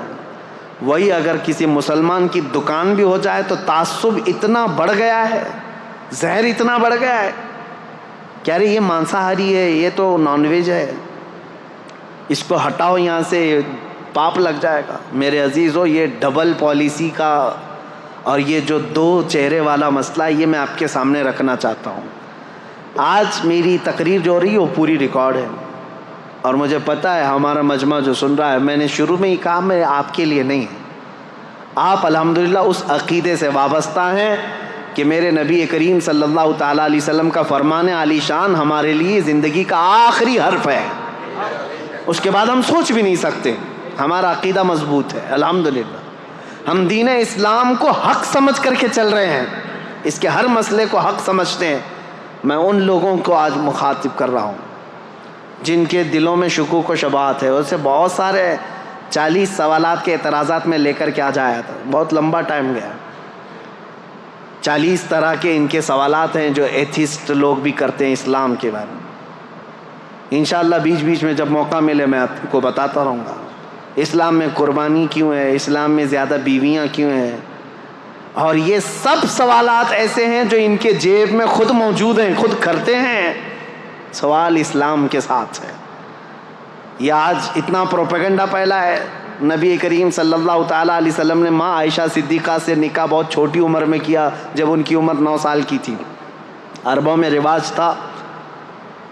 رواج تھا اور اس کو کوئی اگر عیب سمجھتا تو سب سے پہلے مکہ کے وہ کافر جو حضور کو عیب لگانے کی کوشش کرتے ہیں ان میں سے کوئی انگلی اٹھاتا اور کہتا یہ کیا کر دیا آپ نے، اور بہت واویلا مچاتے. لیکن عربوں میں سے ایک نے بھی نہیں کہا حضرت عائشہ کی شادی پر، کیونکہ ان کو پتا تھا یہ نارمل چیز ہے، کامن چیز ہے. اور یہ کامن چیز ہے، اسی لیے تو یہاں مہا بھارت میں بھی موجود ہے، رامائن میں بھی موجود ہے، گیتا میں بھی ہے. بہت ساری شادیاں ایسی ہیں جن کا ذکر کروں تو کئی لوگوں کو تکلیف ہو جائے گی. ہاں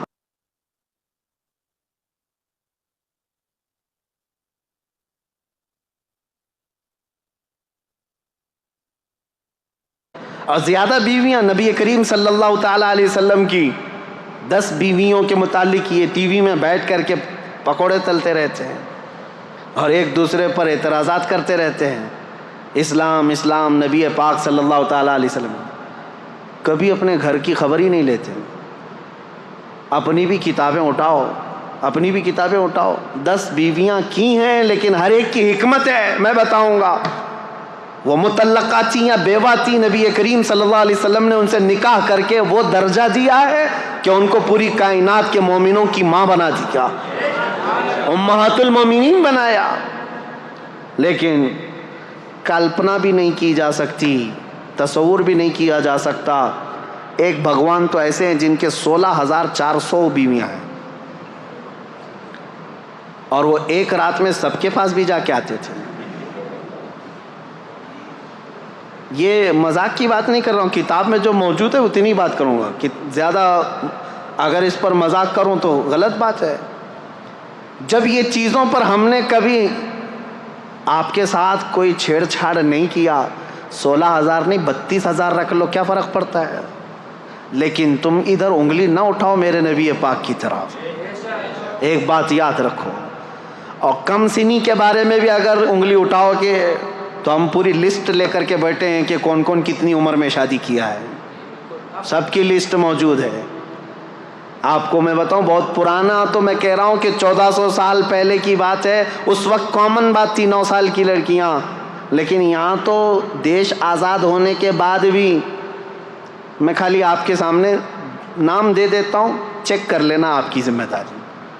سب سے بڑی شخصیت کے نام سے مشہور ہے ہندوستان میں، یعنی غیر مسلموں کی بات کر رہا ہوں. بابا صاحب بھیم راؤ امبیڈکر، ان کی شادی کب ہوئی، کس سے ہوئی، کتنی عمر میں ہوئی، یہ ریسرچ کرنا تمہاری ذمہ داری ہے.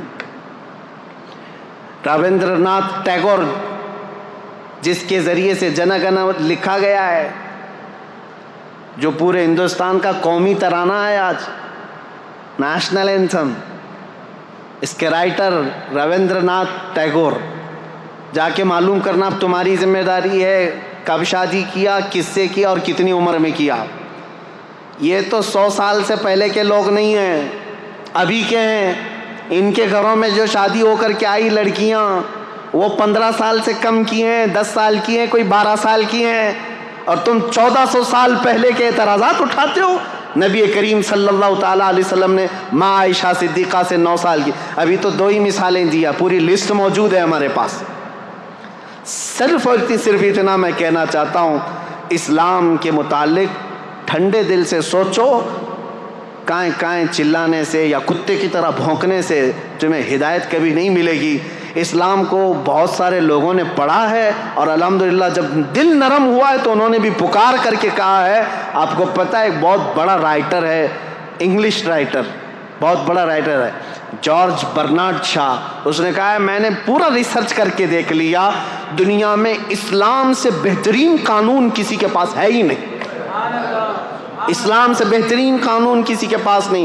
اور اس نے یہ سب سے بڑی بات کہی کہ ریولیوشن جو دنیا میں آتے ہیں، کبھی لینن کا ریولیوشن آیا اور کبھی اسٹالن کا آیا، کبھی جو ہے بات چلتی رہی کس کی، آئنسٹائن کے سائنس کا نظریہ پھیلتا رہا، سب کے ایک ریولیوشن آئے ہیں، سب سائنٹسٹ بھی اپنے اپنے نظریات لے کر کے آئے ہیں، لیکن آپ کو پتہ ہے اس نے کہا ان کے ریولیوشن 100 سال 200 سال کے بعد ٹھنڈے پڑ گئے۔ سوشلزم، مارکسزم، کمیونزم، یہ سب چیزیں جو ہیں ریولیوشن کے طور پر آئے، حکومت چلانے کے طریقے لے کر آئے، لیکن ٹھنڈے پڑتے گئے، ان کی شخصیات جب چلی گئیں۔ جارج برنارڈ شاہ کہتا ہے لیکن ایک ریولیوشن آیا مدینے سے، اور وہ ریولیوشن ایسا ہے کہ اس کے بانی محمد صلی اللہ تعالیٰ علیہ وسلم 63 سال کے بعد وفات کر گئے، لیکن اس ریولیوشن کو میں آج دیکھ رہا ہوں 14 صدیاں گزر گئی، ہر آنے والے بچے کے اندر ان کا امپلیمنٹ ویسا ہی نظر آتا ہے جیسے مکہ کے مسلمانوں کا رہا ہوگا۔ آج بھی اپنے دین کے لیے مر مٹنے کو تیار ہیں، آج بھی اپنے رسول سے ویسی محبت کرتے ہیں، نہ انہوں نے دیکھا، نہ ان کے باپ نے دیکھا، نہ دادا نے دیکھا، تقریباً ان کی 7 پیڑھیوں نے نہیں دیکھا ہوگا، لیکن محبت ایسی کرتے ہیں کہ ہر رات سوتے بھی ہیں تو تمنا یہی لے کر آج خواب میں میرے آقا تشریف لائیں۔ یہ حقیقت ہے یا نہیں مسلمانوں؟ یہ میری بات نہیں، یہ جارج برنارڈ شاہ ایک رائٹر ہے انگلش انگریز، وہ کہتا ہے اتنا بڑا ریولیوشن میں نے نہیں دیکھا جو 1400 سال تک چلتا آ رہا ہو، اور آج وہ رسول نہیں ہے، وہ صحابہ نہیں ہے جو ان کے کیمپینین تھے، ان کے ساتھی تھے، ان کے خلیفہ نہیں ہیں، لیکن اس کے باوجود خاموش دیواروں سے ایسا لگتا ہے اسلام ابھی بھی پھیل رہا ہے۔ یورپ میں، امریکہ میں، افریقہ میں کون ہے جو جمال مصطفیٰ دیکھ کر کے آ رہا ہو؟ کوئی ہے نہیں، نہ صحابہ کو دیکھا، نہ اولیاء کو دیکھا۔ اس وقت کے فتنوں کے زمانے میں بھی لوگ اسلام میں داخل ہو رہے ہیں۔ میں کہتا ہوں یہ میرے آقا کا لایا ہوا ریولیوشن، انقلاب ایسا ہے جو آج تک نہیں بلکہ قیامت تک قائم رہنے والا ہے، اور یہ سب پر غالب آ کر کے رہے گا انشاءاللہ۔ سوالات، اعتراضات بہت سارے ہیں۔ اسلام میں 4 شادیاں کیوں، اس کا میں نے بتا دیا۔ عورتوں کی تعداد زیادہ ہے اور ان عورتوں کو آوارہ ہونے سے بچانا بھی ضروری ہے، اس کے لیے ایک سسٹم دیا گیا ہے، کیونکہ اسلام فلی ایک لائف سسٹم ہے۔ اور اس کے علاوہ کم سنی پر جو اعتراضات کرتے ہو، اور اس کے علاوہ بہت ساری چیزیں ایسے اعتراضات کرتے ہیں، مرنے کے بعد دوبارہ زندہ ہونے کا عقیدہ کیوں ہے، یہ ساری چیزیں اسلام میں کیوں؟ میرے عزیزو، یہ ہونا بہت ضروری ہے۔ اگر آخرت کا تصور نہ رہے تو ہر کوئی آزاد کھلے طور پر ناچتا رہے گا جیسے وہ ناچ رہے ہیں۔ شراب پی لیا، زنا کر لیا، ڈر کسی کا نہیں ہے۔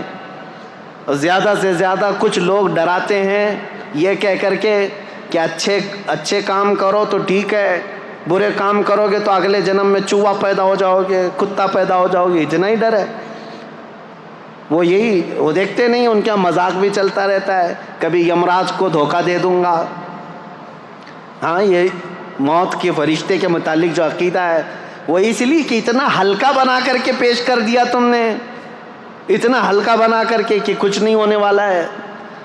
میرے عزیزو، اسلام آخرت کا ایسا مضبوط عقیدہ دیتا ہے، ایسا مضبوط عقیدہ کہ آپ مشرق سے لے کر مغرب تک، شمال سے جنوب تک پوری دنیا میں گھومو، کسی بھی مسجد میں جاؤ، مسلمان جب مسجد میں جا کر اللہ اکبر کہہ کر رکعت باندھتا ہے، اس کی نظریں ایسی سیدھی ہو جاتی ہیں، کوئی اسے پکارے تو بھی نہیں دیکھتا، کوئی اسے چلائے تو بھی نہیں دیکھتا، اس کی نظر ایک ہی طرف ہے، وہ اللہ کے قرب کی طرف بڑھنا چاہتا ہے۔ میں اس سے یہ پوچھتا ہوں دوسروں سے، یہ اس کے اندر مطمح نظر، محور، مرکزیت کس نے پیدا کیا؟ یہ عقیدہ آخرت ہے۔ اس کا عقیدہ یہ ہے میرا رب مجھے دیکھ رہا ہے۔ ٹھنڈیوں کے دنوں میں بستر چھوڑ کر کے اگر نماز کے لیے آتے ہو، یہ عقیدہ ہے کہ آخرت میں مجھے حساب دینا ہے۔ کسی کا مال نہیں کھاتا آدمی تو اس لیے کہ آخرت میں مجھے حساب دینا ہے۔ وہ کہتے ہیں حساب تو یہاں پر بھی اللہ دے سکتا تھا، وہاں کیوں؟ ایک سوال یہ بھی ہے، اللہ اگر چاہے تو یہیں پر حساب لے لیتا، برے لوگوں کو یہاں مار دیتا اور اچھے لوگوں کو یہاں اچھائی دے دیتا۔ نہیں میرے عزیزو، یہ انسان کی جان ایسی ہے، کچھ بندے ایسے ہیں جو اتنے گناہ کر چکے ہیں، ان کو موت بھی دے دو تو سزا پوری نہیں ہوتی۔ صحیح کہہ رہا ہوں؟ کچھ کتے ایسے ہیں جن کو 100 بار مارو تو بھی سزا پوری نہیں ہوتی۔ ان سے ہی پوچھو، ہٹلر نے جرمن کا تاناشاہ، جس کے بارے میں مشہور ہے کہ 50 لاکھ یہودیوں کو مار ڈالا، چیمبر میں ڈال کر کے مارا، اس کا ذکر کرنے بھی نہیں دیتے یہودی، ہولوکاسٹ کا پکڑ کے لے جائیں گے، کچھ بھی کریں گے۔ یہ ہماری تقریر بھی سنتے ہیں اور ہمیں پھر وہاں پر بیت المقدس جانے نہیں دیتے۔ بہرحال انشاءاللہ العزیز ایک دن آئے گا جب ہمارے اس قبلہ اول پر اسلام کا پرچم لہرائے گا انشاءاللہ۔ ہمارے خطبے بھی ہوں گے، ہماری نمازیں بھی ہوں گی انشاءاللہ۔ میں ان سے پوچھتا ہوں 50 لاکھ لوگوں کو مارا، چلو آج پکڑ کر کے ہم لا کر کے دے دیتے ہٹلر کو، کیا سزا دو گے؟ کیا سزا دو گے اس کو؟ 50 لاکھ لوگوں کو مار، تم خوب غصے میں جل کر کے کیا کرتے؟ اس کو بھی چیمبر میں ہی ڈال کے مارتے، ہاں اس کو بھی مار ڈالتے، مر جاتا تو ہو گیا۔ ایک یہودی کو مارنے کی سزا ہو گئی ہے، باقی اتنے جو 50 لاکھ کے قریب ہیں، ایک کو مارنے کی سزا، تو ایک کو مار دیا تم نے۔ اس کو تو سزا ملنی چاہیے تھی 50 لاکھ لوگوں کے مارنے کی۔ اب میرے رب کا نظام آخرت میں موجود ہے، جہنم میں ڈالے گا رب تعالیٰ ظالموں کو۔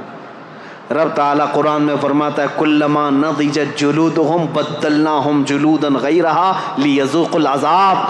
جب جب جہنم کی آگ سے چمڑی پک جائے گی، ہم اس کی چمڑی اتار دیں گے اور نئی چمڑی ڈالیں گے تاکہ وہ عذاب چکھ سکے۔ ہر بار اس کی چمڑی بدلی جائے گی۔ حضرت کعب احبار رضی اللہ تعالیٰ عنہ مفسر قرآن نے آپ سے پوچھا گیا یہ چمڑی بدلنے کا پروسیس جو جہنم میں ہوگا یہ کتنی بار بدلا جائے گا؟ انہوں نے فرمایا کہ 1 گھنٹے میں 70 بار بدلی جائے گی۔ 1 گھنٹے کے اندر 70 بار جسم کی چمڑی بدلی جائے گی تاکہ وہ ہر بار نیا عذاب چکھ سکے۔ جب جب جلے گا پھر بدلا جائے گا۔ کیوں؟ وہاں موت نہیں ہوگی، موت نہیں ہوگی۔ ایک بار موت کو بھی موت آ جائے گی، اس کے بعد ختم۔ اب نہ جہنمیوں کو موت نہ جنتیوں کو موت، اب سزا جھیلنا ہوگا۔ اس کے لیے آخرت میں حساب کتاب ہونا ہے، انصاف ہونا ہے۔ آخرت ضروری ہے۔ دنیا میں عدالت ہو سکتی، فیصلہ ہو سکتا، ایک بار مار دیتے ہو جاتی، باقی گناہوں کی سزا کیسے دیتے؟ باقی گناہوں کی سزا کیسے ملتی؟ ایک مرد ایسا آیا جو 10 لڑکیوں کا ریپ کیا ہو، اب زیادہ سے زیادہ ہم اس کو سزا کیا دیتے؟ موت کی سزا دیتے، مار دیتے۔ اس کی سزا تو ہو گئی، ایک لڑکی کے ساتھ زنا کرنے یا زنا بالجبر کی سزا ہو گئی، ایک کو مار دیا ہم، باقی 9 لڑکیوں کا انصاف کیا ہے؟ اس کے لیے آخرت ہے۔ اللہ تبارک و تعالیٰ قیامت کے دن پھر وہ عذاب دے گا، وہ عذاب دے گا جس کو کانوں نے سنا نہیں ہوگا، آنکھوں نے دیکھا نہیں ہوگا۔ میرے عزیزو، اسلام کی یہ تمام چیزیں ہیں جس کی وجہ سے میں دعوت فکر دیتا ہوں لوگوں کو، سوچو کہ اسلام کو کیوں فالو کرنا چاہیے۔ یہ میرا دین ہے، اس کی حقانیت ہے، اس کی خوبیاں ہیں، اس میں اونچ نیچ کا فرق نہیں ہے، اس میں غریب امیر کا فرق نہیں ہے، اس میں چھوت چھات نہیں ہے، اس میں غریب کا بیٹا بھی پہلی صف میں کھڑا ہو سکتا ہے، امیر کا بیٹا بھی پہلی صف میں کھڑا ہو سکتا ہے۔ حج بیت اللہ کے لیے جانے کے لیے کسی کا کوئی امتیاز نہیں۔ یہاں پر اگر کوئی اعلیٰ ذات والا ہے وہی پوجا کرے گا، وہی بھگوانوں کو چھو سکے گا، چنڈال دلیت چھو نہیں سکے گا۔ میرے دین میں یہ نہیں ہے۔ تمہارے ہاں ایسا ہے، چاہے نیکوکار ہو کہ پرہیزگار ہو یا گنہگار ہو، جب وہ خانہ کعبہ کے قریب پہنچے، حجر اسود کو گنہگار بھی چومتا ہے، پرہیزگار بھی چومتا ہے، دونوں کے لیے کھلا ہوا میدان ہے۔ خانہ کعبہ کو لپٹ جانا ہے، سب کے لیے کھلا دروازہ ہے۔ میرے نبی پاک کے آستانے پر جانا ہے، وہاں نہ بادشاہ دیکھا جاتا ہے نہ فقیر دیکھا جاتا ہے، ہر ایک کا سلام قبول کیا جاتا ہے۔ بلکہ میں تو آپ کو بتاؤں، ہزاروں نہیں لاکھوں لوگ وہاں پر سلام پیش کرتے ہیں۔ ایک وقت کا واقعہ مجھے یاد آتا ہے، ایک خاتون وہ کہتی ہے کہ حضور کی بارگاہ میں گئی، عورتیں جہاں سے سلام کرتی ہیں ساری عورتیں سلام کر رہی تھیں، کچھ عالمہ عورتیں تھیں، وہ میرے آقا کو اچھے اچھے لقب سے سلام کر رہی تھی، الصلاۃ والسلام علیک یا خاتم النبیین یا رحمت للعالمین یا شفیع المذنبین یا انیس الغریبین۔ یہ جو عورت تھی یہ دیہات کی رہنے والی، گاؤں کی، پڑھی لکھی نہیں تھی۔ اس کو غم لاحق ہوا کہ میں بھی پڑھی لکھی ہوتی تو اچھا سلام کرتی میرے آقا کو، اور رونا آ گیا اور اس نے کہا السلام علیکم یا رسول اللہ۔ اتنا کہہ کر کے اپنے آنچل سے آنسو پوچھتے ہوئے اپنی قیامگاہ پر اپنے گھر پر آ گئی، سو گئی روتے ہوئے اور کوستی رہی، میری جہالت کو برا ہو، بچپنے کو برا ہو کہ میں پڑھی لکھی نہیں، آج پڑھی لکھی ہوتی تو میرے نبی کو اچھا سلام کر سکتی تھی۔ آئی، سو گئی روتے روتے، قسمت بیدار ہوئی، خواب میں میرے آقا تشریف لائے، نبی کریم صلی اللہ تعالیٰ علیہ وسلم تشریف لائے۔ آتے ہی آپ نے فرمایا، میرے آقا نے، اے خاتون بڑی دور سے آئی، آج لاکھوں لوگوں نے مجھے سلام کیا لیکن ان سب میں مجھے سب سے اچھا تیرا سلام لگا، اس لیے کہ دل کی گہرائیوں سے سلام کیا تھا۔ اس لیے میرے عزیزو، میرے مصطفیٰ کے دربار میں نہ اونچ نیچ دیکھا گیا ہے، نہ امیر غریب دیکھا گیا ہے، نہ فقیر بادشاہ دیکھا گیا ہے، نہ ذات پات دیکھی گئی ہے۔ جو جہاں سے آیا وہ میرے مصطفیٰ کریم کے سمندر میں جم گیا۔ حبشہ سے بلال آئے، روم سے صہیب آئے، فارس سے سلمان آئے، عرب سے خالد بن ولید آئے، لیکن یہ سارے ملکوں کے میرے آقا کے مدینے میں ایسے جمع ہوئے جیسے ایک ماں سے پیدا ہوئے چار بھائی بھی اتنی محبت نہیں کرتے تھے جتنا میرے آقا کے صحابہ میں میرے آقا نے محبت ڈال رکھی۔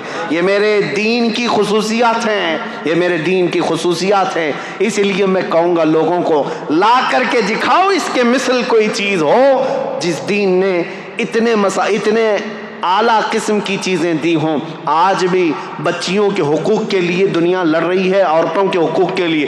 یہ پروپیگنڈا ہے، یہ جھوٹی باتیں، یہ مکاری کی باتیں ہیں۔ یہ صرف اور صرف ہماری عورتوں کو جانور بنانا چاہتے ہیں اور کچھ نہیں۔